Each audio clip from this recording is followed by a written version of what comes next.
ಪೂಜ್ಯರಿಗೆ ಹೂಮಾಲೆಯನ್ನು ಸಮರ್ಪಿಸಿ ಇವತ್ತಿನ ಕಾರ್ಯಕ್ರಮಕ್ಕೆ ಸ್ವಾಗತಿಸಿಕೊಂಡಿದ್ದಾರೆ ಗುರುಗಳು. ನಮ್ಮ ಹೂಮಾಲೆಯನ್ನು ಸ್ವೀಕಾರ ಮಾಡಿಕೊಂಡಿರ್ತಕ್ಕಂಥ ಪೂಜ್ಯರಿಗೆ ಹಾಗೂ ಹೂಮಾಲೆಯನ್ನು ಸಮರ್ಪಣೆ ಮಾಡಿದಂಥ ಗುರುಗಳಿಗೆ ಕೂಡ ಅನಂತ ಭಕ್ತಿಯ ನಮಸ್ಕಾರಗಳನ್ನು ಸಮರ್ಪಣೆ ಮಾಡ್ತಾ ಇದ್ದೀನಿ. ಇನ್ನು ಮುಂದೆ ಶಾಂತ ರೀತಿಯಿಂದ ಕುಳಿತುಕೊಂಡು ತಾವೆಲ್ಲರೂ ಪೂಜ್ಯರ ಒಂದು ಅಮೃತವಾಣಿಯನ್ನು ಆಲಿಸೋಣ. ಈಗ ಪ್ರವಚನ ಕಾರ್ಯಕ್ರಮ ಪ್ರಾರಂಭ. ಸೃಷ್ಟಿಸ್ಥಿತ್ಯಪ್ಯಯೇಹ ನಿಯತಿ ದೃಶಿತಮೋ ಬಂಧಮು. ಹರಿ ಕೃಷ್ಣ ಗೋವಿಂದ ಅನ್ನಲ್ಲ. ನಮ್ಮ ಭಾರತ ದೇಶದಲ್ಲಿ ಭೂಕಂಪಗಳು ಆಗಲ್ಲ, ಚಿಂಚನೆಯಲ್ಲಿ ಆಗೋದೇ ಇಲ್ಲ. ಯಾಕೆಂದ್ರೆ ಇಂಥ ಹರಿಭಜನೆ ಇದ್ದಾಗ ಯಾವ ಅನರ್ಥ ಆಗಲ್ಲ ಸಮಾಜಕ್ಕೆ. ನೋಡಿ ಬೇರೆ ದೇಶಗಳನ್ನು ನೋಡಿ, ನಮ್ಮ ಭಾರತ ದೇಶ ನೋಡಿ, ಬೇರೆ ದೇಶ ನೋಡಿ. ಯಾಕೆ ಇಲ್ಲಿದ್ದ ಪ್ರಜೆಗಳು ದೇವರ ಕಥೆ ಕೇಳ್ತಾರೆ ಅಂದ್ರೆ ದೇಶಕ್ಕೆಲ್ಲ ಒಳ್ಳೇದಾಗುತ್ತೆ, ನಮ್ಮ ಭಾರತ ದೇಶಕ್ಕೆಲ್ಲ ಒಳ್ಳೇದಾಗುತ್ತೆ. ಎಂಥ ಸನಾತನ ಧರ್ಮರಿ ಇದು, ಜಗತ್ತನ್ನು ಕಟ್ಟುವ ಧರ್ಮ. ನಮ್ಮ ಮನೆ ಗುಡಿ ಗುಂಡಾರಕ್ಕೆ ಸಂಬಂಧಪಟ್ಟ ಧರ್ಮ ಅಲ್ಲ, ಇದು ವಿಶ್ವ ಕಲ್ಯಾಣದ ಧರ್ಮ. ಇದು ಭಾಗವತ ಧರ್ಮಗಳು. ಎಂಥ ಕಥೆಗಳು.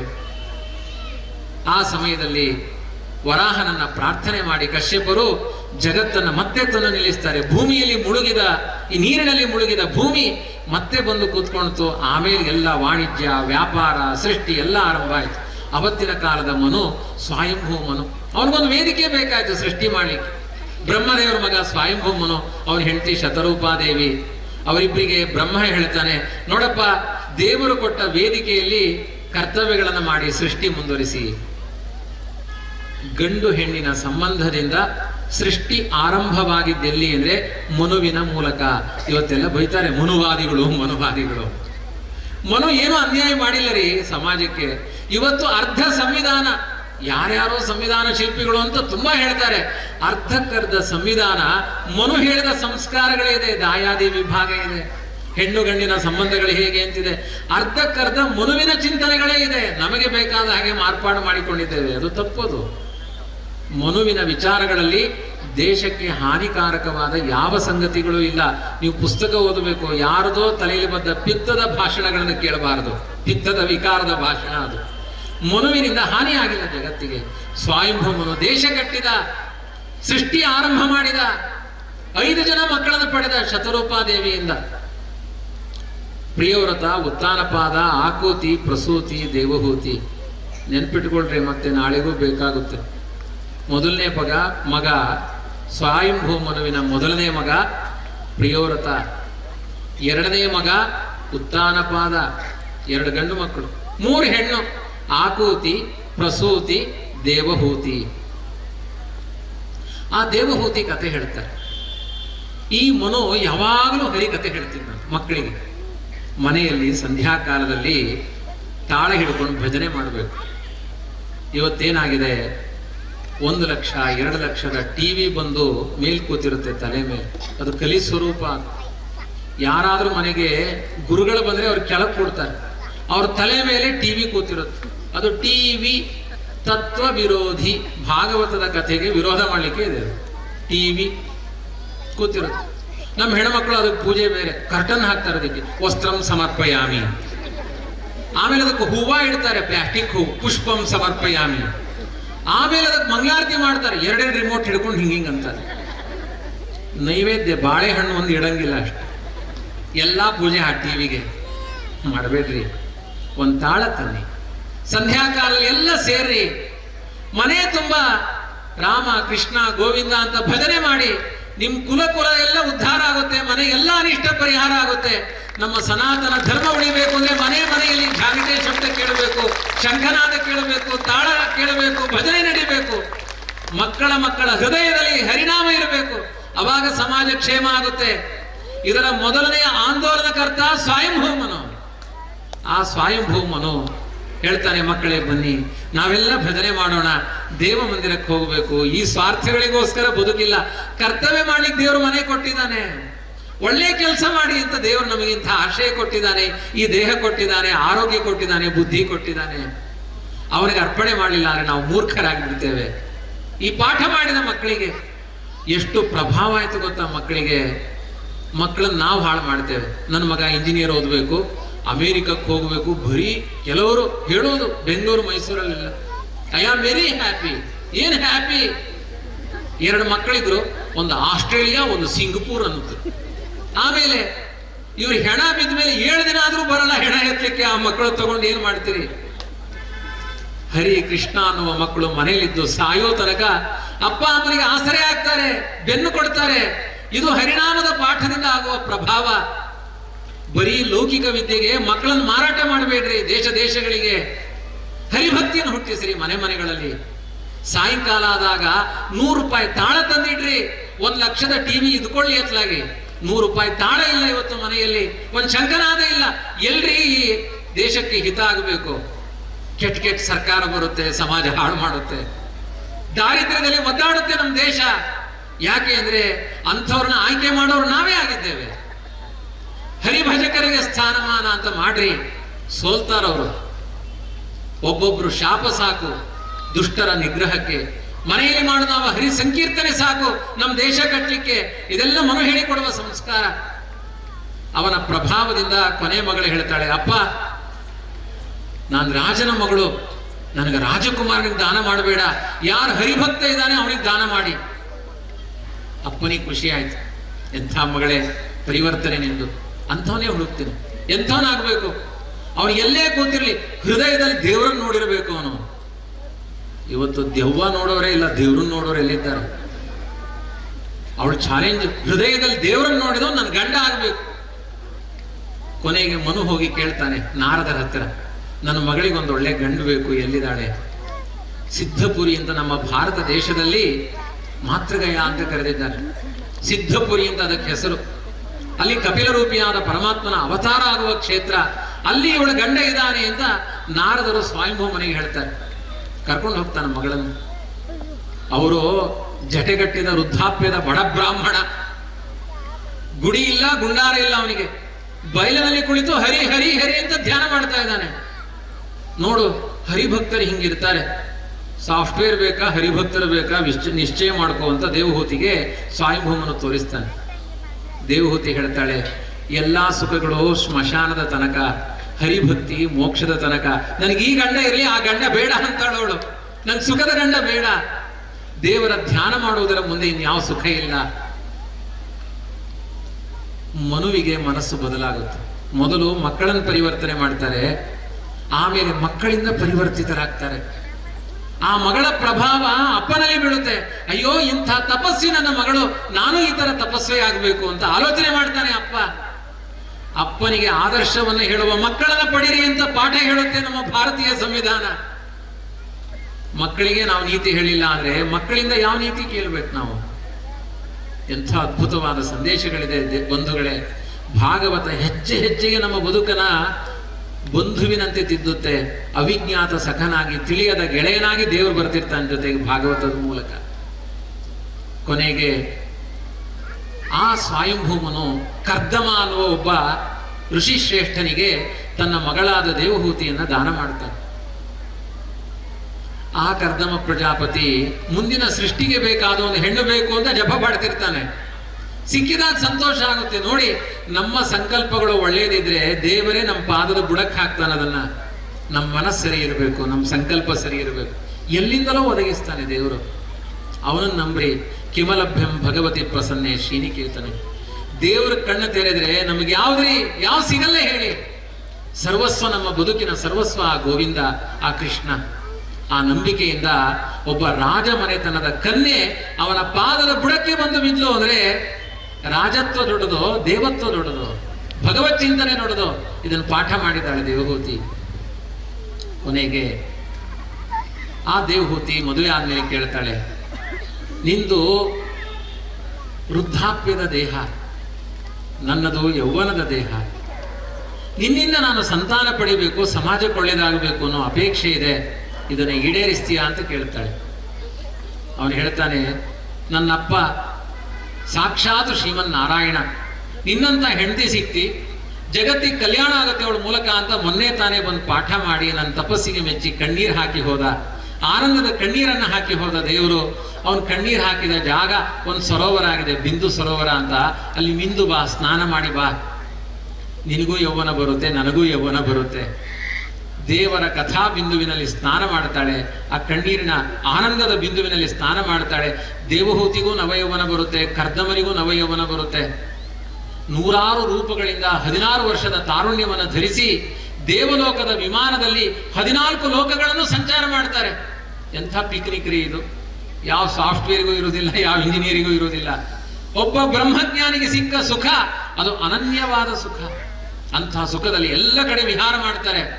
ಆ ವಿಮಾನದ ಒಳಗಡೆಯೇ ದೇವಹೂತಿಗೆ 9 ಜನ ಹೆಣ್ಮಕ್ಳು ಹುಟ್ಟುತ್ತಾರೆ.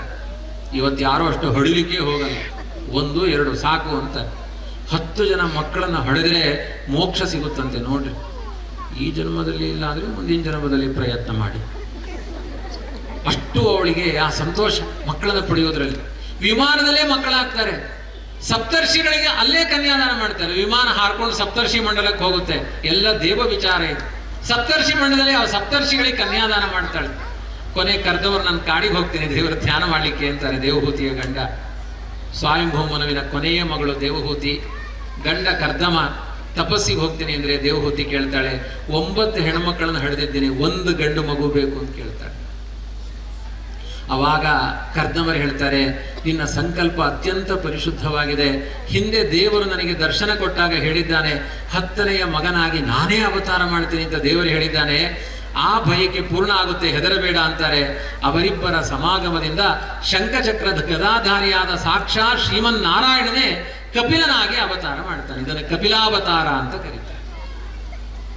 ದೇಶಕ್ಕೆಲ್ಲ ಉಪದೇಶ ಮಾಡ್ತಾನೆ. ಸರ್ವತೋ ಮನಸೋ ಸಂಗಂ ಆದೋ ಸಂಗಂಚ ಸಾಧುಷು ದಯಾ ಮೈತ್ರಿ ಪ್ರಶ್ರಯಂಚ ಭೂತೇಶ್ವದ್ಧಾಯತೋಚಿತಂ. ಜಗತ್ತಿಗೆಲ್ಲ ಮಂಗಳವಾಗುವಂತಹ ತತ್ವೋಪದೇಶಗಳನ್ನು ಕಪಿಲ ರೂಪಿಯಾದ ಪರಮಾತ್ಮ ಮಾಡ್ತಾನೆ. ಏನ್ ಮಾಡಬೇಕು ಅಂತ ತಾಯಿ ಕೇಳ್ತಾಳೆ. ಕರ್ದಮರು ಕಾಡಿಗೆ ಹೋಗ್ತಾರೆ. ತಾಯಿ ಮಗನ ಹತ್ರ ಕೂತ್ಕೊಳ್ತಾಳೆ. ನಾನು ಹೇಳಿದ್ನಲ್ಲ ಅವಾಗ, ಮೊದಲು ಮಕ್ಕಳಿಗೆ ನೀತಿ, ಆಮೇಲೆ ಮಕ್ಕಳಿಂದ ತಾಯಿಗೆ ಪಾಠ.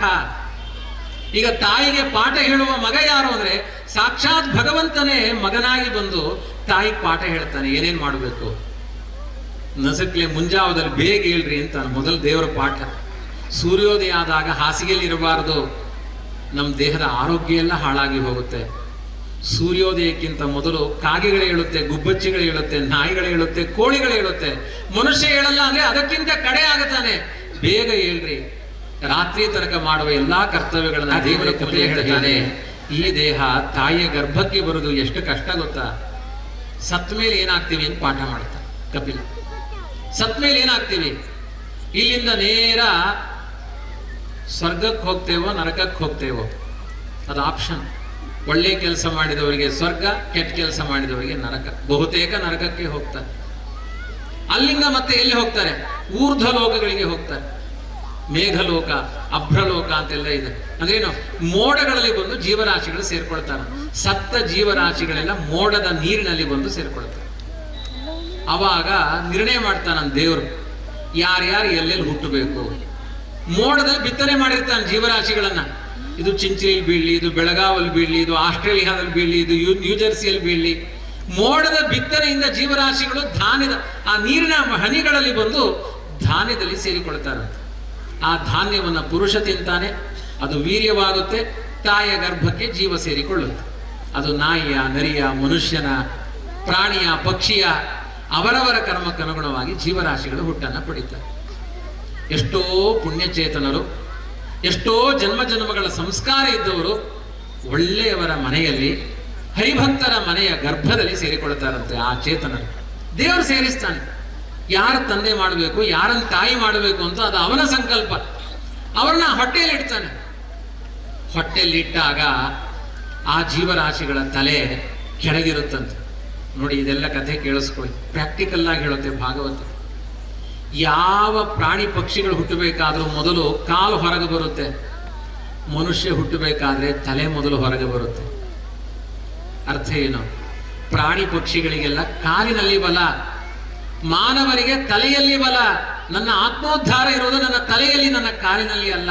ವೃತ್ತಿಪರವಾಗಿ ಕಾಲಿನಲ್ಲಿ ಸಂಚಾರ ಕಡಿಮೆ ಮಾಡಿ ತಲೆಯಲ್ಲಿರುವ ಆ ಭಗವಂತನಿಗೆ ಮಹತ್ವವನ್ನು ಕೊಡಿ. ತಾಯಿಯ ಗರ್ಭದಿಂದ ಮೊದಲು ಎಲ್ಲ ಪ್ರಾಣಿಗಳ ಹೊಟ್ಟೆಯಿಂದ ಕಾಲು ಬಂದ್ರೆ ಮನುಷ್ಯನ ತಲೆ ಹೊರಗೆ ಬರುತ್ತೆ. ತಲೆ ಕೆಳಗಾಗಿರುತ್ತೆ, ಕಾಲು ಮೇಲಾಗಿರುತ್ತೆ. ಶಿರಸಾಸನ ಮಾಡಿರ್ತಾನೆ 9 ತಿಂಗಳು.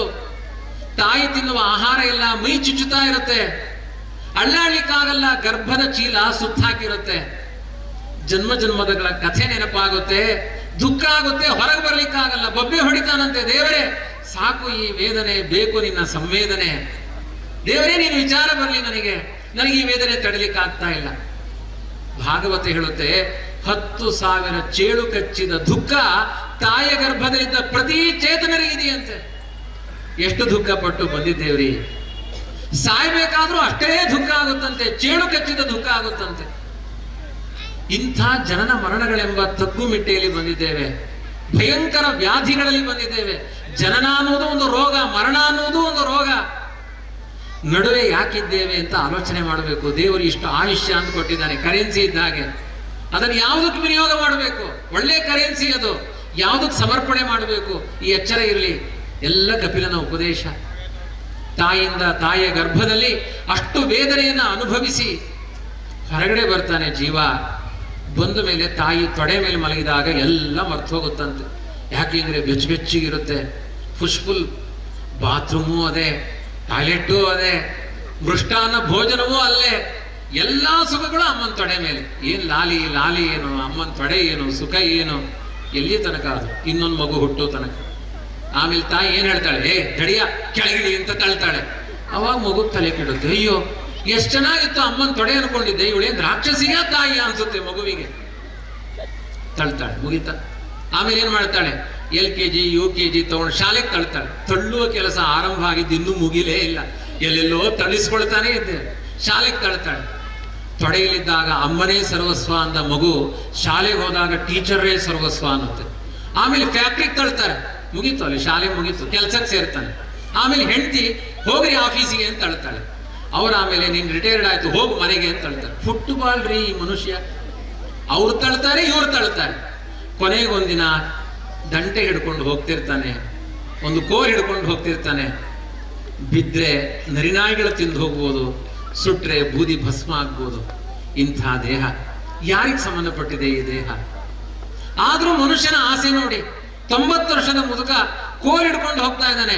ಅವನ ಹತ್ರ ಹೋಗಿ ಕೇಳಿ, ಯಾಕಪ್ಪ ಕೋಲ್ ಹಿಡ್ಕೊಂಡು ಹೋಗ್ತಾ ಇದೆ ಮುದುಕ ಅಂದ್ರೆ, ಆ ಮುದುಕ ಹೇಳ್ತಾನೆ, ಅಲ್ಲ ನನ್ನ ಹೆಂಡತಿ ಸತ್ತ ಮೇಲೆ ಇದೇ ನನಗೆ ಆಸರೆ ಆಗಿದೆ, ಕೋಲ್ ಹಿಡ್ಕೊಂಡು ಹೋಗ್ತಾ ಇದ್ದೇನೆ.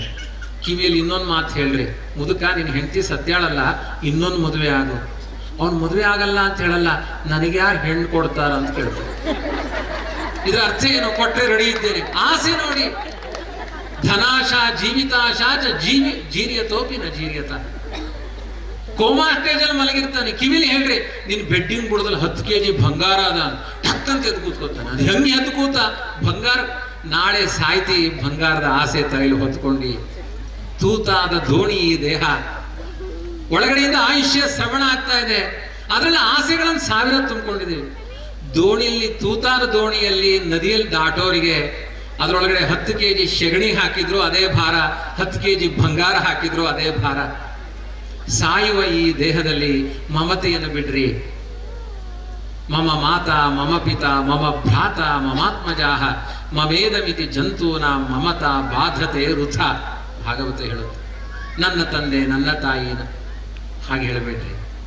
ಹಾಗಾದ್ರೆ ನನ್ನ ತಂದೆ ಏನು ಹೇಳಲ್ಲ, ನನ್ನ ತಾಯಿ ಅಂತ ಹೇಳಲ್ಲ, ನನ್ನ ಮಕ್ಕಳು ಅಂತ ಹೇಳಲ್ಲ, ಹಂಗೆ ಹೇಳಬೇಡ್ರಿ. ದಾಸ ಹೇಳ್ಕೊಡ್ತಾರೆ, ತಂದೆ ವಿಠಲ, ತಾಯಿ ವಿಠಲ, ಬಂಧು ವಿಠಲ, ಬಳಗ ವಿಠಲ. ಯಾವ್ದ್ಯಾವ್ದು ಕಾಣುತ್ತೆ ಅವ್ರಿಗೆಲ್ಲ ಅವರ ಒಳಗಡೆ ಪಂಡರಾಪುರ ವಿಠಲ ಇದ್ದಾನೆ, ನಮ್ಮ ದೇವರಿದ್ದಾನೆ ಅಂತ ನೋಡ್ರಿ. ಇಷ್ಟು ಜೀವರಾಶಿಗಳ ಒಳಗಡೆ ಆ ಸರ್ವಶಕ್ತನಾದ ಪ್ರಭು ಇದ್ದಾನೆ, ಭಗವಂತ ಇದ್ದಾನೆ ಅಂತ ನೋಡ್ರಿ. ಇದು ದೇವರ ಪೂಜೆ, ಇದು ವ್ಯಾಪಕವಾದ ದೇವರ ಪೂಜೆ. ಇದನ್ನು ಮಾಡ್ರಿ. ಇಲ್ಲದೇನೆ ಇದ್ರೆ ಮೊದಲು ತಲೆ ಬಂತು, ತಲೆಯಲ್ಲಿ ಬುದ್ಧಿ ಬರಲಿಲ್ಲ ಅಂದ್ರೆ ಏನ್ ಅಂತಾಳೆ ತಾಯಿ, ನಿನ್ ತಲಿ ಅಂತ ಬೈತಾಳು. ಬೈಯೋದು ಯಾಕೆ ಹೇಳಿ? ಬುದ್ಧಿ ಇಲ್ಲ ಅಂತ ಅರ್ಥ. ನಿನ್ ತಲೆ ಇದ್ರೆ ನಿನ್ ಬುದ್ಧಿ ಇಲ್ಲ ಅಂತ ಅರ್ಥ. ಈ ತಲೆಗೆ ಮಹತ್ವವನ್ನು ಕೊಡಬೇಕು ಅಂದ್ರೆ ನಮ್ಮ ಆತ್ಮೋದ್ಧಾರದ ಚಿಂತನೆಯನ್ನ ನಾವೇ ಮಾಡ್ಕೊಳ್ಬೇಕು, ನಮಗ ನಾವೇ ಗುರು ಆಗಬೇಕು. ಇದನ್ನು ಕೃಷ್ಣ ಹೇಳ್ತಾನೆ, ಆತ್ಮೈವ ಹ್ಯಾತ್ಮನೋ ಬಂಧು ಆತ್ಮೈವ ರಿಪುರಾತ್ಮನಃ ಬಂಧುರಾತ್ಮಾತ್ಮನಸ್ತಸ್ಯ ಏನಾತ್ಮೈವ ಆತ್ಮನಾಜಿತಃ. ನನಗೆ ನಾನು ಗುರು ಆಗಬೇಕು, ನನಗೆ ನಾನೇ ಶತ್ರು, ನನಗೆ ನಾನೇ ಗುರು. ಎಷ್ಟು ಹಲ್ಕ ಕೆಲಸ ಮಾಡ್ತೀನಿ ಅಂತ ನನಗೆ ಗೊತ್ತಿರೋ ಅಷ್ಟು ಬೇರೆಯವ್ರಿಗೆ ಗೊತ್ತಿರಲ್ಲ. ಎಷ್ಟು ಒಳ್ಳೆ ಕೆಲಸ ಮಾಡ್ತೀನಿ ಅಂತ ನನಗೆ ಗೊತ್ತಿರೋರು ಬೇರೆಯವ್ರಿಗೆ ಗೊತ್ತಿರಲ್ಲ. ನನಗೆ ಗೊತ್ತಿದೆ ಅಂದ್ರೆ ನನ್ನ ಒಳಗಡೆ ಇರುವ ದೇವರಿಗೆ ಗೊತ್ತಿದೆ. ಪ್ರತಿದಿನ ನನ್ನೊಳಗಡೆ ಇರುವ ದೇವರು ನನ್ನ ಎಲ್ಲಾ ಕರ್ತವ್ಯ ನೋಡ್ತಿರ್ತಾನೆ ಅಂತ ಅವನಿಗೆ ಪೂಜೆ ಅಂತ ಮಾಡಿ ಕರ್ತವ್ಯಗಳನ್ನ ಯಾರನ್ನೋ ಪ್ಲೀಸ್ ಮಾಡಿ ಪೂಜೆ ಮಾಡಬೇಡ್ರಿ. ನಾವ್ ಹೆಂಗ್ ಮಾಡ್ತೀವಿ ಅಂದ್ರೆ ದೇವರಿಗೊಂದು ಮಾಲೆ ಹಾಕಿ ವೆಂಕಟರಮಣ ಎಂಜಾಯ್ ಮಾಡಿದೀಯಾ ಅಂತ ಕೇಳ್ತೇವೆ. ಎಲ್ಲಾ ಕೊಟ್ಟಿದ್ದ ಅವನೇ, ಅವನ ಹತ್ರ ಹೋಗಿ ಇವತ್ತು ನೋಡ್ರಿ ದಿನನಿತ್ಯ ಕೃಷ್ಣ ಚೆನ್ನಾಗಿ ಕಾಣಿಸ್ತಿರ್ಲಿಲ್ಲ, ನಾನು ಅಲಂಕಾರ ಮಾಡಿನಿ, ಹೆಂಗ್ ಕಾಣ್ತಾನೆ ಕೃಷ್ಣನೇ ಮಿಂಚಿಂಗ್ ಇವತ್ತು ಅಂತೀವಿ. ಜಗತ್ತಿನ ಎಲ್ಲಾ ಪದಾರ್ಥಗಳನ್ನ ಸೃಷ್ಟಿ ಮಾಡಿದ ದೇವರಿಗೆ ನಾವೇನೋ ಕೊಟ್ಟೆವು ಅನ್ನುವ ಅಹಂಕಾರವನ್ನು ಪಡಿತೇವೆ. ಇದು ಸಲ್ಲದು. ಇದೆಲ್ಲ ನೀತಿ ಪಾಠವನ್ನ ತಾಯಿಯನ್ನ ನೆಪ ಮಾಡಿಕೊಂಡು ಸಮಾಜಕ್ಕೆ ಕಪಿಲ ಉಪದೇಶ ಮಾಡ್ತಾನೆ. ಆ ದೇವರ ಒಳ್ಳೆಯ ಅಮೃತ ನುಡಿಗಳನ್ನ ಕೇಳ್ತಾ ಕೇಳ್ತಾ ಕೇಳ್ತಾ ಸಮಾಜಕ್ಕೆ ಉಪಕಾರ ಮಾಡಿದ ಆ ದೇವಹೂತಿ ಎನ್ನುವ ತಾಯಿ ಒಂದು ನದಿಯಾಗಿ ಹೊರಟು ಹೋಗ್ತಾಳೆ. ಅದಕ್ಕೆ ಆ ಕ್ಷೇತ್ರಕ್ಕೆ ಏನು ಹೆಸರು ಗೊತ್ತಾ? ಮಾತೃಗಯ. ಅಂದ್ರೇನು? ಒಳ್ಳೆಯ ವಿಚಾರದಿಂದ ಒಂದು ನದಿಯಾಗಿ ಹೊರಟು ಹೋದ ತಾಯಿ. ಇವತ್ತು ಅಷ್ಟೇ ಒಳ್ಳೆ ಜನ್ಮ ಕೊಟ್ಟ ತಾಯಂದಿರು ಗತಿಸಿ ಹೋದ್ರೆ ಆ ಮಾತೃಗಯಾಕ್ಕೆ ಕ್ಷೇತ್ರಕ್ಕೆ ಹೋಗಿ ತಾಯಿಗೊಂದು ತರ್ಪಣ ಕೊಟ್ರೆ ಅವರಿಗೆ ಮೋಕ್ಷ ಆಗುತ್ತೆ ಅಂತಾರೆ. ಎಂಥ ತಾಯಿ ಆ ದೇವಹೂತಿ! ಸಮಗ್ರ ನಮ್ಮ ಸನಾತನ ಧರ್ಮದ ಎಲ್ಲಾ ಸ್ತ್ರೀಯರಿಗೂ ಮೋಕ್ಷದ ಮಾರ್ಗವನ್ನು ಉಪದೇಶ ಮಾಡಿದ ತಾಯಿ ದೇವಹೂತಿ. ಮೂಲತಃ ಮನುವಿನ ಒಬ್ಬ ರಾಜನ ಮಗಳು. ಹಾಗಾದ್ರೆ ಅರ್ಥ ಏನು? ವೇದಾಂತ ಶ್ರೀಮಂತಿಕೆಯಲ್ಲಿಲ್ಲ, ಅನುಭಾವದಲ್ಲಿ ಇದೆ, ಹೃದಯದಲ್ಲಿದೆ. ಈ ಪಾಠವನ್ನು ಸಮಾಜಕ್ಕೆ ಮಾಡಿದ್ಲು ದೇವಹೂತಿ. ಎಷ್ಟು ಮೌಲಿಕವಾದ ಸಂದೇಶಗಳಿವೆ. ಅದನ್ನು ನೋಡಿದ್ಲು ದೇವಹೂತಿ. ಮರಣ ಆದ ಮೇಲೆ ಅವಳಿಗೊಂದಷ್ಟು 9 ಜನ ಹೆಣ್ಮಕ್ಳಿದ್ರಲ್ಲ, ಅವಳಲ್ಲಿ ಒಬ್ಳು ಅನಸೂಯ ಅಂತ ಅವಳ ಹೆಸರು. ಅದರ ಅರ್ಥ ಏನು ಗೊತ್ತಾ? ಹೊಟ್ಟೆ ಕಿಚ್ಚಿಲ್ಲದ ಹೆಣ್ಮಗಳು ಅಂತ. ಇದು ಹೆಣ್ಮಕ್ಳು ತುಂಬಾ ಅಪರೂಪ. ಅದು ಎಲ್ಲಾರಿಗೂ ಒಂದು ಹೊಟ್ಟೆಲಿ ಒಂದು ಕಿಚ್ಚಿರುತ್ತೆ. ಅವ್ರಿಗಿಷ್ಟು ಇವರಿಗಿಷ್ಟು. ನಿಮಗೆ ಯಾರಿಗೂ ಹೇಳಿದ್ದಲ್ಲ, ತುಂಬಾ ಜಾಣ ಇದ್ದೀರಿ ನೀವು, ಒಳ್ಳೆಯವರಿದ್ದೀರಿ. ನಂಗೆ ಹೊಟ್ಟೆ ಕಿಚ್ಚು ಜಾಸ್ತಿ. ಅವಳಿಗೆ ಅನಸೂಯ ಹೊಟ್ಟೆ ಕಿಚ್ಚೇ ಇಲ್ಲ. ಅವಳಿಗೆ ಅನ್ನಿಸ್ತಂತೆ, ನನ್ನಮ್ಮ ಹರಿಧ್ಯಾನ ಮಾಡಿ ದೇವರನ್ನೇ ತನ್ನ ಹೊಟ್ಟೆಯಲ್ಲಿ ಪಡೆದ್ಲು, ನಾನೇ ಕಣ್ ಮಾಡಬಾರ್ದು ಅಂತ ಅನ್ಕೊಂಡ್ಲಂತವಳು. ಗಂಡನಿಗೆ ಹೇಳಿಲ್ಲಂತೆ, ನಾವು ನೀವು ಕೂಡಿ ಇಬ್ರು ಹರೇ ರಾಮ ಅಂತ ಧ್ಯಾನ ಮಾಡೋಣ, ಆ ದೇವರೇ ನಮ್ಮ ಮಗನಾಗಿ ಬರ್ತಾನೆ. ಒಳ್ಳೆ ದೇವರಂತ ಮಕ್ಕಳು ಬರ್ತಾರ್ರಿ. ದೇವರನ್ನ ಧ್ಯಾನ ಮಾಡಿದ್ರೆ ದೇವರಂತ ಮಕ್ಕಳು ಬರ್ತಾರೆ. ಹುಟ್ಟಿದ ತಕ್ಷಣ ಕೇಳ್ತಾರೆ, ಅಮ್ಮ ದೇವ್ರ ಮನೆ ಎಲ್ಲಿದೆ ಅಂತ ಕೇಳ್ತಾರೆ. ಇಲ್ದೇನೆ ಇದ್ರೆ ಯಾವಾಗಲೂ ಟಿವಿ ನೋಡಿ ಕಾಲ ಕಳೀತಾ ಇದ್ರೆ ಕೇಳ್ತಾನೆ, ಅಮ್ಮ ಟಿವಿ ಸ್ಟೇಷನ್ ಎಲ್ಲಿದೆ ಅಂತ ಕೇಳುತ್ತದೆ, ಮೊಬೈಲ್ ಎಲ್ಲಿದೆ ಅಂತ ಕೇಳುತ್ತೆ ಹುಟ್ಟಿದ ತಕ್ಷಣ ಮಗು. ನಮ್ಮ ಭಾವ ಹೇಗೋ ಮಕ್ಕಳ ಹಾಗೆ. ಮಕ್ಕಳನ್ನು ಶಪಿಸಬೇಡಿ, ನಾವು ಸರಿಯಾಗಬೇಕು ಮೊದಲು. ಇದು ಭಾಗವತದ ಸಂದೇಶ. ದೇವಹೂತಿಯ ಆದರ್ಶ ಅವಳ ಮಗಳು ಅನಸೂಯಾಗಿ ಬರುತ್ತೆ. ಅತ್ರಿ ಅನಸೂಯರು ಸೇರಿಕೊಂಡು ಜಪ ಮಾಡ್ತಾರೆ. ಭಗವಂತನೇ ದತ್ತ ರೂಪದಿಂದ ಅವತಾರ ಮಾಡ್ತಾನೆ. ದತ್ತಾತ್ರೇಯ ನೀವು ಕೇಳಿದ್ದೀರಿ, ತುಂಬಾ ಫೇಮಸ್. ಅತ್ರಿ ಋಷಿಗಳಿಗೆ ಮಗನಾಗಿ ದತ್ತ ಅಂದ್ರೇನು? ತನ್ನನ್ನೇ ದಾನ ಮಾಡ್ತಾನೆ. ಯಾರು ನನ್ನನ್ನು ಹೃದಯ ಕರೀತಾರೆ ಅವರಿಗೆ ಮಗನಾಗಿ ಬರ್ತಾನೆ ಅಂತಾನೆ ದೇವರು. ಎಷ್ಟು ಕರುಣೆ ಆ ದೇವರಿಗೆ! ತುಂಬಾ ಸರಳ ಇದ್ದಾನೆ ದೇವರು. ಇದು ಆ ಸ್ವಯಂಭೂಮನುವಿನ ದೇವಹೂತಿಯ ಪರಂಪರೆಯನ್ನು ಹೇಳಿ, ಮತ್ತೆ ಸ್ವಯಂಭೂಮನುವಿನ 2ನೇ ಮಗ ಉತ್ತಾನಪಾದ, ಅವನ ಕತೆ ಹೇಳ್ತಾರೆ. ಇದರ ನಡುವೆ ಸ್ವಯಂಭೂಮನುವಿನ ಪರಂಪರೆಯ ಕಥೆಯನ್ನು ಹೇಳ್ತಾ ದೇವಹೂತಿ ಉತ್ತಾನಪಾದ ಇವರ ಕಥೆಯ ನಡುವೆ ಇದೇ ಪರಂಪರೆಯಲ್ಲಿ ದಕ್ಷ ಪ್ರಜಾಪತಿಯ ಕಥೆಯನ್ನು ಹೇಳ್ತಾರೆ. ದಕ್ಷ ಪ್ರಜಾಪತಿಗೆ 16 ಜನ ಪತ್ನಿಯರು, ಅನೇಕ ಜನ ಪತ್ನಿಯರು. ಅದರಲ್ಲಿ ದಾಕ್ಷಾಯಿಣಿ ಅಂತ ದಕ್ಷ ಪ್ರಜಾಪತಿಯ 16 ಜನ ಮಕ್ಕಳು. ಅದರಲ್ಲಿ ಕೊನೆಯ ಮಗಳು ದಾಕ್ಷಾಯಿಣಿ. ಅವಳನ್ನು ರುದ್ರದೇವರಿಗೆ ಕೊಟ್ಟು ಮದುವೆ ಮಾಡ್ತಾರೆ. ಸಾಕ್ಷಾತ್ ಶಿವನಿಗೆ ಕೊಟ್ಟು ಮದುವೆ ಮಾಡ್ತಾನೆ ದಕ್ಷ ಪ್ರಜಾಪತಿ. ಕೊಟ್ಟು ಮದುವೆ ಮಾಡಿದ್ರೆ ಒಂದಷ್ಟು ದಿನ ಆದ್ಮೇಲೆ ದಕ್ಷ ಪ್ರಜಾಪತಿಗೆ ಅಹಂಕಾರ ಬರುತ್ತೆ. ಎಂಥ ಕೈಲಾಸವಾಸಿಯಾದ ಎಲ್ಲಾ ಜೀವನ ಮನಸ್ಸಿಗೆ ನಿಯಾಮಕನಾದ ಶಿವ ನನ್ನ ಅಳಿಯಾಗಿದ್ದಾನೆ ಅಂತ ಗರ್ವ ಬಂದ್ಬಿಡುತ್ತೆ ಅವನಿಗೆ, ದಕ್ಷ ಪ್ರಜಾಪತಿಗೆ. ಅದಕ್ಕೆ ಅವನು ಏನ್ ಮಾಡ್ತಾನೆ, ಎಲ್ಲಾರನ್ನೂ ಸಭೆ ಕರೆಸಿ ನಮಸ್ಕಾರ ಮಾಡಿಸ್ಕೊಳ್ಬೇಕು ಅವ್ರ ಕೈಯಲ್ಲಿ. ನನ್ನ ಅಳಿಯ ಬರಬೇಕು ಸಭೆಯಲ್ಲಿ, ಎಲ್ಲಾರ ಮುಂದೆ ದೊಡ್ಡ ಜನ ಅಳಿಯ, ಅವನು ನಮಸ್ಕಾರ ಮಾಡಬೇಕು. ಗರ್ವದಿಂದ ಹೀಗೆ ನಡೆದುಕೊಳ್ತಾನೆ. ಅವಾಗ ಶಿವ, ಮಾವನಿಗಿಂತ ಅಳಿಯನ ಯೋಗ್ಯತೆ ದೊಡ್ಡದು, ಅವನು ನಮಸ್ಕಾರ ಮಾಡಲ್ಲ. ಯಾಕೆ ಅಂದ್ರೆ ಅಹಂಕಾರಿಗಳಿಗೆ ನಮಸ್ಕಾರ ಮಾಡಬಾರದು, ಹರಿಭಕ್ತರಿಗೆ ನಮಸ್ಕಾರ ಮಾಡಬೇಕು. ಸಿಟ್ಟು ಬರುತ್ತೆ ದಕ್ಷನಿಗೆ. ಒಂದು ದೊಡ್ಡ ಯಾಗವನ್ನ ಮಾಡ್ತಾನೆ, ಎಲ್ಲಾ ದೇವತೆಗಳನ್ನು ಕರೀತಾನೆ. ರುದ್ರದೇವರಿಗೆ ಅವಮಾನ ಮಾಡಬೇಕು ಅಂತ ಸಂಕಲ್ಪ ಮಾಡ್ತಾನೆ. ಅಷ್ಟು ದೊಡ್ಡ ಯಾಗ ಮಾಡೋದು ಅಂದ್ರೆ ಕೆಲವರು ಮಾಡ್ತಾರೆ, ದೊಡ್ಡ ಫಂಕ್ಷನ್ ಮನೆಯೆಲ್ಲ ದೀಪ ಬೆಳಗಿಸಿ ಪಟಾಕಿ ಹೊಡೆದು ಭರ್ಜರಿ ಊರಿನವ್ರನ್ನೆಲ್ಲ ಕರೆದು ಆಹುತಿ ಅವರಿಗೆಲ್ಲ ದಾನ ಮಾಡ್ತಾರೆ. ಯಾಕೆಂದ್ರೆ ಪಕ್ಕದ ಮನೆಯವರು ಹೊಟ್ಟೆ ಉರಿಸ್ಬೇಕು ಅಂತ. ಪ್ರಯೋಜನ ಆಗಲ್ಲ ಅದು. ಈ ತರ ಮಾಡಬಾರ್ದು. ದಕ್ಷನ ಮನಸ್ಸು ಕೊಳಕು, ಕೆಟ್ಟ ಉದ್ದೇಶದಿಂದ ಯಾಗ ಮಾಡ್ತಾನೆ, ಎಲ್ಲಾರನ್ನೂ ಕರೀತಾನೆ, ತನ್ನ ಮಗಳನ್ನೇ ಕರೆಯಲ್ಲ, ಅಳಿಯನನ್ನೇ ಕರೆಯಲ್ಲ, ಅಹಂಕಾರದಿಂದ. ಕೊನೆಗೆ ಎಲ್ಲಾ ದೇವತೆಗಳು ಯಾಗಕ್ಕೆ ಹೋಗ್ಬೇಕಾದ್ರೆ ಪಾರ್ವತಿ ಕೇಳ್ತಾಳೆ ಕೈಲಾಸಲ್ಲಿ, ಎಲ್ಲ ಎಲ್ಲಿಗೆ ಹೊಂಟಿರಿ? ಅವಳು ಪಾರ್ವತಿ ಹೇಳ್ತಾಳೆ, ನಿನ್ನ ಅಪ್ಪನ ಮನೆಗೆ ಹೋಗ್ತಾ ಇದೀವಿ, ನಿನಗೇ ಗೊತ್ತಿಲ್ವಾ? ತುಂಬಾ ದೊಡ್ಡ ಒಂದು ಯಜ್ಞ ಮಾಡ್ತಾ ಇದ್ದಾನೆ ನಿನ್ನಪ್ಪ. ಕೊನೆಗೆ ಗಂಡನ ಹತ್ರ ಹೋಗಿ ಕೇಳ್ತಾಳೆ, ಎಲ್ಲಾರನ್ನೂ ಕರೆದ ನಮ್ಮಪ್ಪ ನಮ್ಮನ್ನು ಯಾಕೆ ಕರೀಲಿಲ್ಲ? ರುದ್ರದೇವರು ಹೇಳ್ತಾರೆ, ಅದು 1 ವರ್ಷದ ಹಳೆ ಕಥೆ, ನನ್ನನ್ನು ನಿನ್ನ ಅಪ್ಪ ಬೈದಿದ್ದಾನೆ. ಡಿಸ್ಟರ್ಬ್ ಮಾಡಿಲ್ಲ ಅವರು ರುದ್ರದೇವರು. ಅಲ್ಲಿ ತನಕ ಪಾರ್ವತಿಗೆ ಹೇಳಿಲ್ಲ, ಸತೀದೇವಿಗೆ ಹೇಳಿಲ್ಲ. ಈಗ ಹೇಳ್ತಾರೆ, ನಿನ್ನಪ್ಪ ನನ್ನನ್ನು ಬೈದಿದ್ದಾನೆ, ಜಿಂಕೆ ಕಣ್ಣಿನ ಮಗಳನ್ನ ಕೋತಿ ಕಣ್ಣಿನ ಅಳಿಯನಿಗೆ ಕೊಟ್ಟೆ ಅಂತ ನನಗೆ ಬೈದಿದ್ದಾನೆ ಅವನು. ನಂದು ಕೋತಿ ಕಣ್ಣಂತೆ, ನಿನ್ ಜಿಂಕೆ ಕಣ್ಣಂತೆ. ಅವನ ಯಜ್ಞಕ್ಕೆ ನಾನು ಬರಂಗಿಲ್ಲ, ಅವನು ಕೊಟ್ಟ ಆಹುತಿ ನಾನು ತಿನ್ನಂಗಿಲ್ಲ. ಎಲ್ಲಿ ಹೋಗಿ ತಿನ್ಬೇಕು ಹೇಳ್ರಿ? ಪ್ರೀತಿ ಇದ್ದಲ್ಲಿ ತಿನ್ನಬೇಕು, ದೇವರ ಪ್ರಸಾದ ಇದ್ದಲ್ಲಿ ತಿನ್ನಬೇಕು. ನಮಗೆ ಗತಿಗೆಟ್ಟವ್ರೇನು? ಎಲ್ಲೆಲ್ಲೋ ತಿನ್ಲಿಕ್ಕೆ. ಅವನಿಗೆ ಪ್ರೀತಿ ಇಲ್ಲ, ಅವನು ಕೊಡುವ ಆಹುತಿಯಲ್ಲಿ ಅದು ಹರಿಪ್ರಸಾದ ಅಲ್ಲ, ನಾನು ತಿನ್ನಲ್ಲ ಅಂತಾರೆ ರುದ್ರದೇವರು. ಕೊನೆ ಪಾರ್ವತಿ ಕೇಳ್ತಾಳೆ, ಹಂಗಾರೆ ನಾನು ಹೋಗ್ಲೇನು? ನೀವು ಬರಲ್ಲ ಅಂದ್ರೆ ನಾನು ಹೋಗ್ಲಾ? ಇದೇ ಪ್ರಶ್ನೆ. ತವರು ಮನೆಯಲ್ಲಿ ಅಳಿಯನಿಗೆ ವಿರೋಧ ಮಾಡ್ತಾರೆ, ಹೆಂಡತಿ ಅಲ್ಲಿಗೆ ಹೋಗಬೇಕಾ ಬೇಡವಾ? ದೊಡ್ಡ ಸಮಸ್ಯೆ ಇದು. ಭಾಗವತಲ್ಲಿ ಈ ಸಮಸ್ಯೆ ಇದೆ. ಕೊನೆಗೆ ರುದ್ರದೇವರು ಹೇಳ್ತಾರೆ, ನೀನು ಹೋದ್ರೆ ಒಳ್ಳೇದಾಗಲ್ಲ ಅಂತ ಅನ್ನಿಸ್ತಾ ಇದೆ, ಬಲಾತ್ಕಾರವಾಗಿ ಹೋದ್ರೆ ನಾನೇನು ತಡೆಯಲ್ಲ ಅಂತ. ಇನ್ನೇನು ಹೇಳ್ತಾರೆ?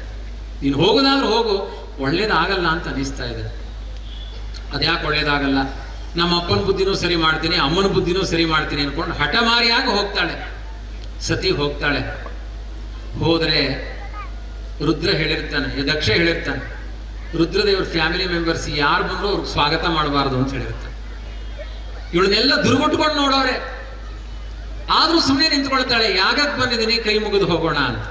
ಆ ಯಾಗದಲ್ಲಿ ಎಲ್ಲಾ ದೇವತೆಗಳಿಗೆ ಆಹುತಿ ಕೊಡ್ತಾರೆ, ರುದ್ರದೇವರಿಗೆ ಆಹುತಿ ಕೊಡಲ್ಲ. ಸಿಟ್ಟು ಬರುತ್ತವಳಿಗೆ. ಯಾರು ಅನ್ಕೊಂಡಿದ್ದೀರಿ? ಸತಿ ಅಂದ್ರೆ ಮಾಯಕ್ಕ. ಅವಳಿಗೆ ಸಿಟ್ಟು ಬಂತು ಅಂದ್ರೆ ಏನೇನು ಮಾಡ್ತಾಳೆ, ಎಲ್ಲೆಲ್ಲಿ ರಕ್ತದ ಚಂಡು ಹಾರಿಸ್ತಾಳೆ. ಅಲ್ಲಲ್ಲಲ್ಲಿ ಇದೆಯಲ್ಲ ಸ್ಟೇಷನ್ಗಳಲ್ಲಿ ದೈತ್ಯರನ್ನು ಸಂಹಾರ ಮಾಡಿದ್ದು. ಭಯಂಕರ ಸಿಟ್ಟು ಬರುತ್ತವಳಿಗೆ. ಸಿಟ್ಟು ಬಂದು ಏನ್ ಮಾಡ್ತಾಳೆ, ಇಲ್ಲೇನೋ ಹಾನಿ ಮಾಡೋದು ಬೇಡ, ನನ್ನ ಗಂಡ ನೋಡ್ಕೊಳ್ತಾನೆ ಅಂತ, ಇಂತಹ ಪಾಪಿಷ್ಠರ ಮನೆಯಲ್ಲಿ ನನಗೆ ಜನ್ಮ ಆಗಿದ್ದೆ ಅಪರಾಧ ಆಗಿದೆ ಅಂತ ಯೋಗಾಗ್ರಿಯಿಂದ ತನ್ನ ತನು ತ್ಯಾಗ ಮಾಡಿಬಿಡ್ತಾಳೆ. ನಿನ್ ದೇಹ ನೀನೇ ಇಟ್ಕೋ, ನಾನು ಆ ಗಂಡನನ್ನ ಮತ್ತೆ ಪಡಿತೀನಿ ಅಂತ ದಕ್ಷನ ಮಗಳಾಗಿ ಹುಟ್ಟಿದ ಈ ಸತಿ, ಈ ಮಾಯಾ, ಈ ಪಾರ್ವತಿ ಮತ್ತೆ ಹಿಮವಂತನ ಮಗಳಾಗಿ ಹುಟ್ಟುತ್ತಾಳೆ. ಅವಳಿಗೆ ಪಾರ್ವತಿ ಅಂತ ಹೆಸರು. ಮತ್ತೆ ರುದ್ರನನ್ನ ಗಂಡನಾಗಿ ಪಡಿತಾಳೆ. ಇಷ್ಟರಲ್ಲಿ ಏನಾಗುತ್ತೆ, ರುದ್ರದೇವರಿಗೆ ಸಿಟ್ಟು ಬರುತ್ತೆ. ನನ್ನ ಹೆಂಡತಿಯ ಹತ್ಯೆಗೆ ಕಾರಣನಾದ ಅಂತ ಸಿಟ್ಟು ಮಾಡಿಕೊಂಡು ವೀರಭದ್ರನನ್ನು ಸೃಷ್ಟಿ ಮಾಡಿ ದಕ್ಷ ಪ್ರಜಾಪತಿಯ ಯಜ್ಞವನ್ನೆಲ್ಲ ಧ್ವಂಸ ಮಾಡ್ತಾನೆ. ದಕ್ಷ ಪ್ರಜಾಪತಿ ತಲೆ ಕಡ್ದು ಹಾಕ್ತಾನೆ. ಏನ್ ಅನ್ಯಾಯ ಮಾಡ್ತಾ ಇದ್ದೀನಿ ನೀನು? ದೇವರು ಅದಕ್ಕೆ ಸಪೋರ್ಟ್ ಮಾಡ್ತಾನೆ, ವಿಷ್ಣುನು ಸಪೋರ್ಟ್ ಮಾಡ್ತಾನೆ. ಅಹಂಕಾರದಿಂದ ಮಾಡಿದ ಅನ್ಯಾಯದ ಯಜ್ಞ ಇದು. ಕೊನೆಗೆ ದಕ್ಷ ಪ್ರಜಾಪತಿ ತಲೆ ಕಡ್ದು ಹೋಗುತ್ತೆ. ಯಜ್ಞ ಅರ್ಧದಲ್ಲಿ ನಿಂತಿದೆ. ಒಂದು ಆಡಿನ ತಲೆ ತಂದು ಜೋಡಿಸ್ತಾರೆ ದಕ್ಷ ಪ್ರಜಾಪತಿಯ ದೇಹಕ್ಕೆ. ಅವಾಗ ಬುದ್ಧಿ ಸರಿಯಾಗುತ್ತೆ. ಈಗ ಮನುಷ್ಯನ ಹೃದಯ, ಪ್ರಾಣಿಯ ತಲೆ ಸರಿ ಇದೆ. ನಮ್ಮದೆಲ್ಲ ಮನುಷ್ಯನ ತಲೆ ಪ್ರಾಣಿಗಳ ಹೃದಯ ಆಗಿದೆ. ಇದು ಸರಿ ಇಲ್ಲ. ಹೃದಯ ಮನುಷ್ಯನದ್ದೇ ಇರಬೇಕು, ತಲೆ ಯಾವುದಾದ್ರೂ ನಡೆಯುತ್ತೆ. ಮನುಷ್ಯರ ತಲೆ ಇದ್ದು ಪ್ರಾಣಿಗಳ ಹೃದಯ ಆಗಬಾರದು ಅನ್ನುತ್ತೆ ಭಾಗವತದ ಕಥೆ. ಈಗ ಪಶ್ಚಾತ್ತಾಪ ಪಟ್ಟು ದಕ್ಷ ಪ್ರಜಾಪತಿ ಹೇಳ್ತಾನೆ, ರುದ್ರದೇವರನ್ನ ಯಾರ ಅವಮಾನ ಮಾಡ್ತಾರೆ ಅವರಿಗೆ ಒಳ್ಳೇದಾಗಲ್ಲ, ಶಿವನಿಗೆ ಅವಮಾನ ಮಾಡಿದವರಿಗೆ ಒಳ್ಳೇದಾಗಲ್ಲ. ಇದು ಘೋಷಣೆ ಮಾಡ್ತಾನೆ, ಇದು ನನ್ನ ಅನುಭವ ಅಂತ. ಅವನ ಪಶ್ಚಾತ್ತಾಪದ ಬುದ್ಧಿಗೆ ವಿಷ್ಣು ಬಂದು ಆ ಯಜ್ಞದಲ್ಲಿ ಆಹುತಿ ತಗೊಳ್ತಾನೆ. ಅವನಿಗೆ ಒಳ್ಳೇದಾಗುತ್ತೆ. ಇದು ಭಾಗವತದ ಪಾಠ. ಯಾರನ್ನೂ ಅವಮಾನ ಮಾಡಬೇಡಿ, ಅಹಂಕಾರಿಗಳಾಗಬೇಡಿ, ದುಡ್ಡಿನ ಮದವನ್ನ ತೋರಿಸಬೇಡಿ ಅಂತ ಪಾಠ ಹೇಳುತ್ತೆ. ಈ ತರ ತುಂಬಾ ನೀತಿ ಪಾಠ ಹೇಳಿ ಆ ಸ್ವಯಂಭೂ ಮನುವಿನ ಉತ್ತಾನಪಾದ ಅನ್ನೋ ಒಬ್ಬ ರಾಜನ ಕತೆ ಹೇಳ್ತಾರೆ. ಅವನಿಗಿಬ್ರು ಹೆಂಡಂದಿರು, ಉತ್ತಾನಪಾದನಿಗೆ ಸುರುಚಿ, ಸುನೀತಿ ಅಂತ. ಆ ಸುನೀತಿಯ ಮಗ ಧ್ರುವಕುಮಾರ. ಒಂದು ದಿನ ಏನಾಗುತ್ತೆ, ಉತ್ತಾನಪಾದರಾಜನ ಆ ಸುರುಚಿಯ ಮಗ, ಎರಡನೇ ಹೆಂಡತಿ ಮಗ, ಅಪ್ಪನ ತೊಡೆ ಮೇಲೆ ಹೋಗಿ ಸಿಂಹಾಸನ ಕೂತಿದ್ದಾನೆ. ಅದನ್ನು ನೋಡಿ ಸುನೀತಿಯ ಮಗನು ಅಪ್ಪನ ತೊಡೆ ಮೇಲೆ ಕೂತ್ಕೊಳ್ಬೇಕು ಅಂತ ಓಡೋಗ್ತಾ ಇದ್ದಾನೆ. ಸುರುಚಿ ಎಳೆದು ಹಾಕ್ತಾಳೆ ಕೆಳಗೆ. ಅಪ್ಪನ ತೊಡೆ ಮೇಲೆ ಆ ಸಿಂಹಾಸನ ಕೂತ್ಕೊಳ್ಬೇಕಾದವನು ನನ್ನ ಮಗ. ಸವತಿ ಮಾತ್ಸರ್ಯ ಹೇಳಿದ್ನಲ್ಲ, ಹೊಟ್ಟೆ ಕಿಚ್ಚು, ನಿನ್ನ ಮಗ, ಅವನಿಗೆ ಯೋಗ್ಯತೆ ಇಲ್ಲ, ನೀನು ಸುನೀತಿಯ ಮಗ, ನೀನು. ಅವಳು ದುರ್ಭಾಗ್ಯಳು, ಅವಳಿಗೆ ಯಾವ ವೈಭವ ಇಲ್ಲ, ಯಾವ ಶ್ರೀಮಂತಿಕೆ ಇಲ್ಲ. ನಿನ್ನ ಅಪ್ಪನ ತೊಡೆಯಲ್ಲಿ ಕೂತ್ಕೊಳ್ಬೇಕು ಅಂದ್ರೆ ನನ್ನ ಹೊಟ್ಟೆಯಲ್ಲಿ ಹೊಟ್ಟು ಸತ್ತು ಹೋಗಿ, ಅಲ್ಲಿ ತನಕ ಆಸೆ ಪಡಬೇಡ ಅಂತ ತೆಗೆದ ತಳ್ತಾಳೆ ಆ ಸುರುಚಿ. ಆ ಮಗು ಹತ್ಕೋತ್ ಬರುತ್ತೆ, ಅಮ್ಮ ನಾನು ಕಾಡಿಗೆ ಹೋಗಿ ತಪಸ್ಸು ಮಾಡಿ ಇನ್ನೊಂದು ಜನ್ಮದಲ್ಲಿ ಅವಳ ಹೊಟ್ಟೆಯಲ್ಲಿ ಹುಟ್ಟಬೇಕಂತೆ, ನಿನ್ನ ಹೊಟ್ಟೆಯಲ್ಲಿ ಹುಟ್ಟಬಾರ್ದಂತೆ ಅಮ್ಮ ಅಂತ ಜೋರಾಗಿ ಮಗು ಆಡುತ್ತೆ. ಸುನೀತಿ ಹಂಗೇಳಿದ್ಲ ಆಕಿ ಅಂತ ಸಿಟ್ಟು ಮಾಡ್ಕೊಳ್ಳಿಲ್ಲ. ಒಂದು ಕೆಟ್ಟ ಹೆಣ್ಣು ಇದೆ, ಒಳ್ಳೆ ಹೆಣ್ಣು ಇದೆ, ಅವಳಿಗೆ ಹೆಸರೇನು ಹೇಳಿ?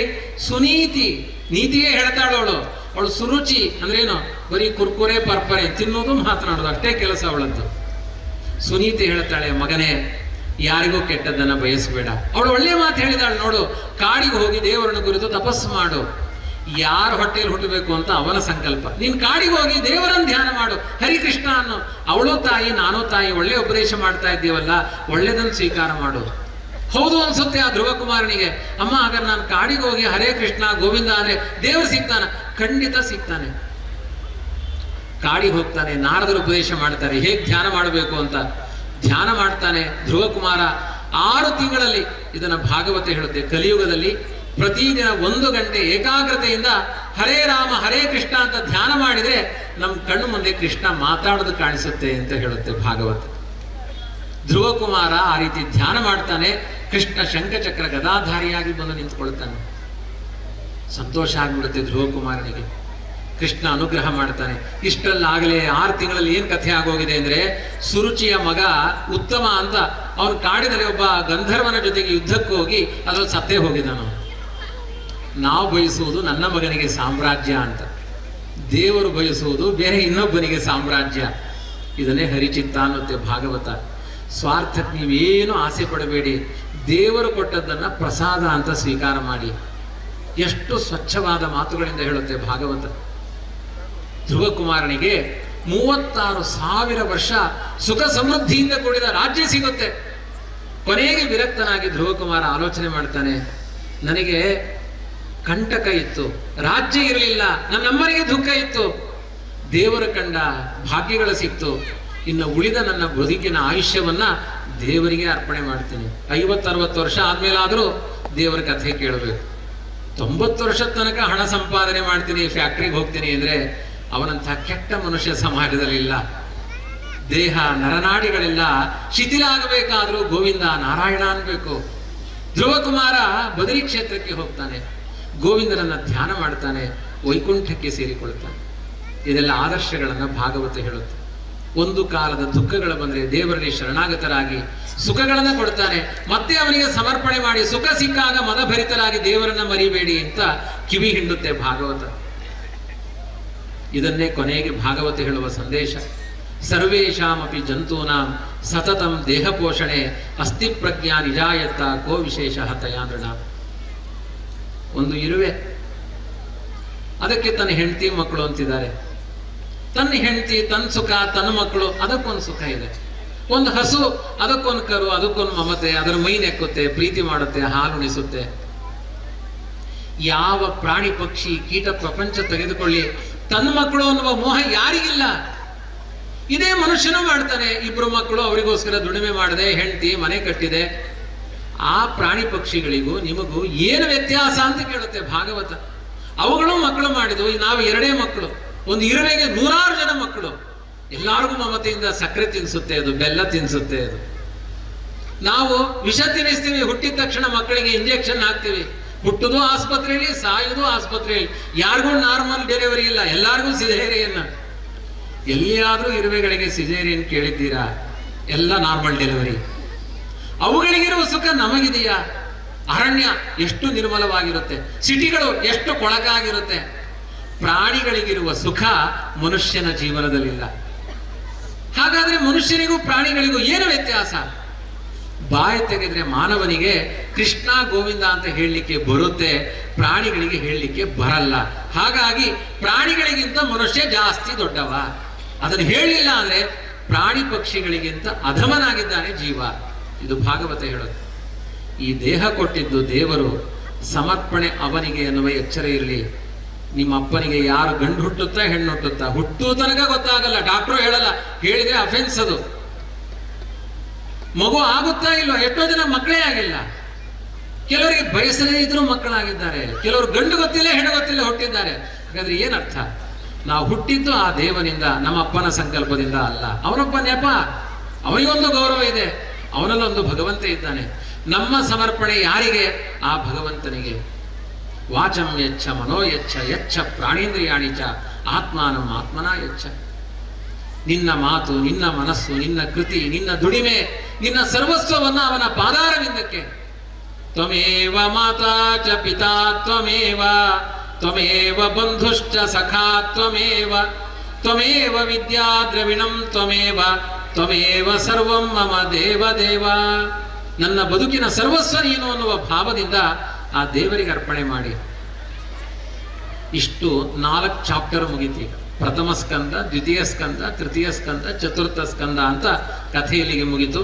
5ನೆಯ ಸ್ಕಂದದಲ್ಲಿ ಸ್ವಯಂಭೂಮನುವಿನ ಮೊದಲನೆಯ ಮಗ ಪ್ರಿಯೋವ್ರತ, ಅವನಿಗೆ ಆಗ್ನೇಯಿದ್ರ ಅಂತ ಒಬ್ಬ ಮಗ ಆಗ್ತಾನೆ, ಅವನಿಗೆ ಒಬ್ಬ ನಾಭಿ ಅಂತ ಮಗ ಆಗ್ತಾನೆ, ಅವನಿಗೆ ಒಬ್ಬ ಋಷಭ ಅಂತ ಮಗ ಆಗ್ತಾನೆ, ಅವನಿಗೊಬ್ಬ ಭರತ ಅಂತ ಮಗ ಆಗ್ತಾನೆ.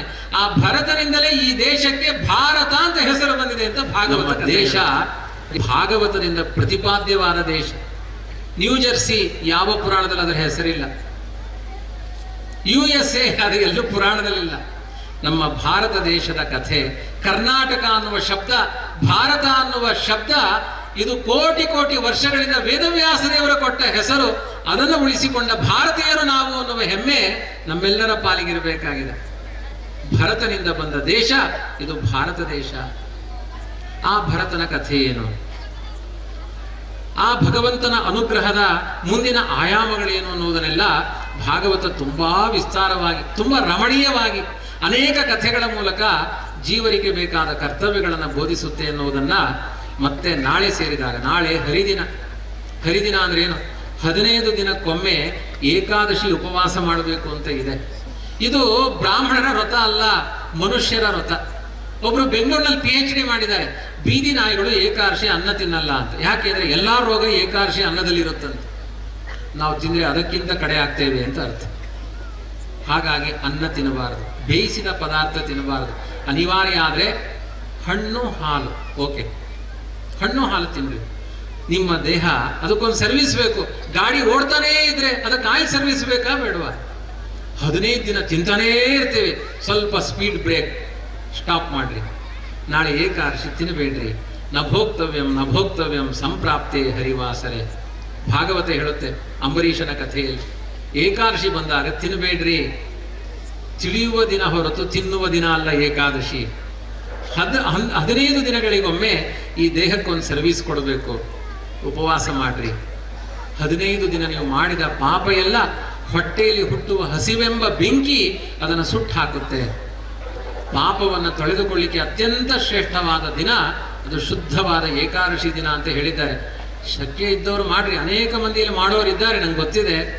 ನೀವು ಕೂಡ ಮನೆಯಲ್ಲಿ, ಇದು ಮನುಷ್ಯರಿಗೆ ಸಾಮಾನ್ಯರಿಗೆ ಹೇಳಿದ ವ್ರತ ಅದು, ಮತ್ತೆ ಬ್ರಾಹ್ಮಣರ ವ್ರತ ಅಂತ ಭಾವಿಸಬೇಡ್ರಿ. ಮನೆಯಲ್ಲಿ ಬೇಯಿಸಿದ್ದನ್ನು ತಿನ್ನಬೇಡ್ರಿ. ಅನಿವಾರ್ಯವಾದರೆ ಉಪ್ಪು ಹುಳಿ ಖಾರ ಎಲ್ಲ ಬಿಟ್ಟು ಹಣ್ಣು ಹಂಪಲು ನೀರು ಹಾಲು ತೆಗೆದುಕೊಳ್ಳಿ. ನಾಳೆ ಪ್ರಸಾದ ವಿನಿಯೋಗವೂ ಹಾಗೆ ಇರುತ್ತೆ. ಆ ರೀತಿಯಾಗಿ ನಮ್ಮ ಬದುಕು ದೇವರಿಗೆ ಸಮರ್ಪಣೆ ಮಾಡಿಕೊಳ್ತಾ ಅವನ ಕಥೆಯನ್ನು ಕೇಳುವುದರಲ್ಲಿ ಸಾರ್ಥಕವಾಗಲಿ ಅಂತ ಹೇಳ್ತಾ, ನಾಳೆ ದಿವಸ ನರಸಿಂಹಾವತಾರ ಸರಿಯಾಗಿ ಕೂಡಿ ಬಂದಿದೆ. ಇದು ರಾಮನವಮಿಯಿಂದ ಹನುಮತ್ ಜಯಂತಿಯ ತನಕ ನಡೆಯುವ ಕಥೆಯಲ್ಲಿ ಏಕಾದಶಿಯ ಪರ್ವಕಾಲದಲ್ಲಿ ನರಸಿಂಹನ ಕಥಾಭಾಗವನ್ನು ನೋಡುವ ಯೋಗ ನಮ್ಮೆಲ್ಲರಿಗೂ ಬಂದಿದೆ. ನರಸಿಂಹನ ಮಂತ್ರ ಒಂದಿರಲು ಸಾಕು, ದುರಿತ ಕೋಟಿಯ ತೆರೆದು ಭಾಗ್ಯವನ್ನು ಕೊಡುವ ಅಂತ ಹೇಳಿದ್ದಾರೆ. ನಮ್ಮ ಕೋಟಿ ಕೋಟಿ ಪಾಪಗಳಿಗೆ ಚಿಕಿತ್ಸಕವಾದ ಮಂತ್ರ ನರಸಿಂಹ ಮಂತ್ರ ಅಂತ ಹೇಳಿದ್ದಾರೆ. ಅದ್ಭುತವಾದ ಒಂದು ಕಥೆ. ಮತ್ತೆ ನಾಳೆ ಸೇರಿದಾಗ ನೋಡೋಣ ಅಂತ ಹೇಳ್ತಾ ಒಂದು 5 ನಿಮಿಷ ಹರಿಭಜನೆ ಮಾಡೋಣ. ಶ್ರೀರಾಮ ಜಯ ರಾಮ ಜಯ ಜಯ ರಾಮ, ಶ್ರೀರಾಮ ಜಯ ರಾಮ ಜಯ ಜಯ ರಾಮ, ಶ್ರೀರಾಮ ಜಯ ರಾಮ ಜಯ ಜಯ ರಾಮ, ಶ್ರೀರಾಮ ಜಯ ರಾಮ ಶ್ರೀರಾಮ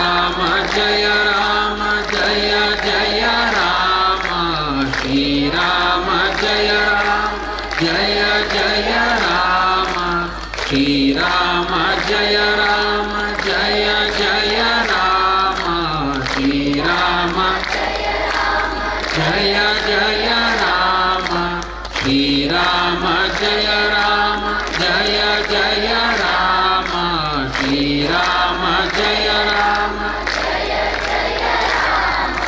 ಶ್ರೀರಾಮ ಜಯ ರಾಮ ಜಯ ಜಯ ರಾಮ ಶ್ರೀರಾಮ ಜಯ ರಾಮ ಜಯ ಜಯ ರಾಮ ಶ್ರೀರಾಮ ಜಯ ರಾಮ ಜಯ ಜಯ ರಾಮ ಶ್ರೀರಾಮ ಜಯ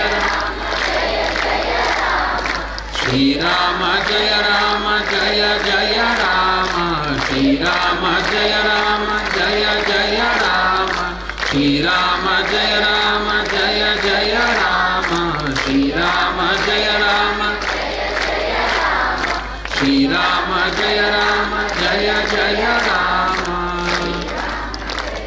ಹರೇ ರಾಮ ರಾಮ ರಾಮ ಹರೇ ಹರೇ ಹರೇ ಕೃಷ್ಣ ಕೃಷ್ಣ ಕೃಷ್ಣ ಹರೇ ಹರೇ ಹರೇ ರಾಮ ರಾಮ ರಾಮ ಹರೇ ಹರೇ ಹರೇ ಕೃಷ್ಣ ಕೃಷ್ಣ ಕೃಷ್ಣ ಹರೇ ಹರೇ ರಾಮ ರಾಮ ರಾಮ ಹರೇ ಹರೇ ಕೃಷ್ಣ ಕೃಷ್ಣ ಕೃಷ್ಣ ಹರೇ ಹರೇ ರಾಮ ರಾಮ ರಾಮ ಹರೇ ಹರೇ ಹರೇ ಕೃಷ್ಣ ಕೃಷ್ಣ ಕೃಷ್ಣ ಹರೇ ರಾಮ ರಾಮ ಹರೇ ಹರೇ ಹರೇ ಕೃಷ್ಣ ಕೃಷ್ಣ ಕೃಷ್ಣ ಹರೇ ರಾಮ ರಾಮ ಹರೇ ಹರೇ ಹರೇ